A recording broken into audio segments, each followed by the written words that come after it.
நான் யதார்த்தமாக வீட்டிலேருந்து ஆற்றுக்கு கீழே வந்தேன். வரும்போது பார்த்தீங்கன்னா பேப்பர் மாதிரி இருந்துச்சு. எடுத்து பார்த்தா அது பார்த்தா எல்லாம் பத்திரம் ஜெராக்ஸ் மாதிரி இருந்துச்சு. சரி, அதில் உள்ளே எடுத்து பார்த்தா உங்களது ஸ்டாலின் திட்டம்னு ஒரு ஃபோட்டோவோட உள்ளுக்கு அதிகாரி சைனோட இருந்துச்சு. அது தண்ணியிலேருந்து மேந்து வருது. எத்தனை மூட்டை உள்ள தூக்கிட்டான்னு தெரியல. இப்போ நம்மளுக்கு கிடைச்ச ஒரு 15-20 ஃபைல் கிடச்சிருக்கு. அது மட்டும்தான் தண்ணிக்குள்ளே ஊறினதை எடுத்து வந்து வெளியே காய போட்டுருக்கோம். ஆனா இது உள்ள தண்ணி ஆழமா?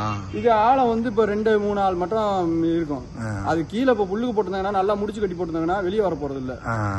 அப்படியே அது மண்ணோட மண்ணா மக்கிரும். எத்தனை மூடை போட்டிருப்பாங்க என்னன்னு நம்மளுக்கு கணிக்க முடியாது. ஏன்னா அவங்க போட்டவங்களுக்கு தான் தெரியும் எத்தனை மூடை போட்டாங்க, எத்தனை இடத்துல போட்டிருக்காங்கன்னு கூட தெரியாது. இங்க மட்டும்தான் போட்டாங்களா, இன்னும் ஒரு 10 இடத்துல சூஸ் பண்ணி ஐட்டு போட்டு வந்தாங்கனாலும் தெரிய போறது இல்ல.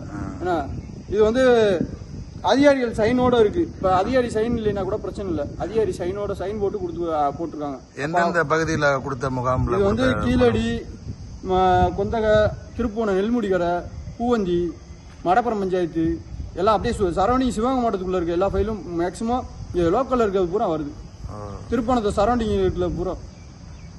உங்க பேரு? என் பேர் கார்த்தி. திருப்போணம்? ஆமா, திருப்போணம், வடகரை. வடகரை.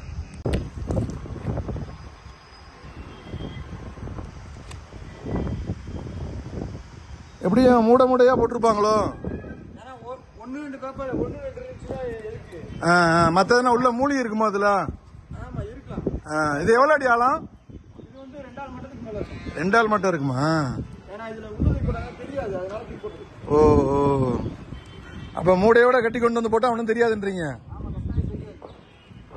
ஆழம் நிறைய இருக்கு. வெளியே கிடக்கனால நம்மளுக்கு தெரியுது, இல்லைன்னா தெரியாதுல்ல. பாத்து கவனம்.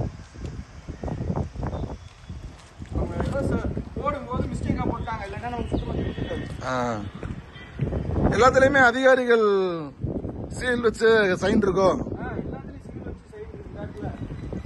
எல்லாத்துலயும் அவங்க தாலுகா ஆபீஸ்ல இருந்து போட்ட சைன், சிக்னேச்சர்.